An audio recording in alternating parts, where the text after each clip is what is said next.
First of all, good afternoon, and thank you for Peter and his team for arranging this. And actually thank you to Peter for putting up with an intern 20-something years ago who is now here. So thank you. 2 counts there, Peter.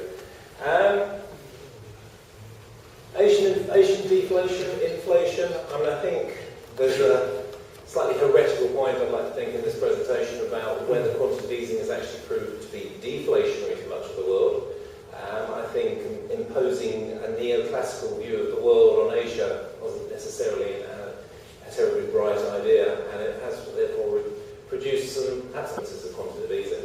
But to start with the subject of quantitative easing, I mean, central banks have been, as the press likes to call it, printing money for years.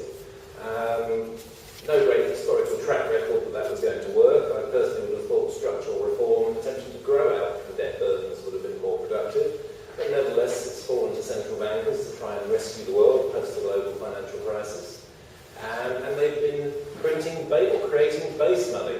Not broad money, and I tend to think that might have been more useful. Real people in the real world tend to spend broad money, they tend to get credit from banks, none of which is captured in that chart, but nevertheless central banks have insisted on creating it, and we've had this sort of cult of the central banker pressure. Mr. Abe is pushing the Bank of Japan to start buying more bonds again, and maybe buy more equities, more ETFs. Well, as I understand it, certainly in my conversations with them, the Bank of Japan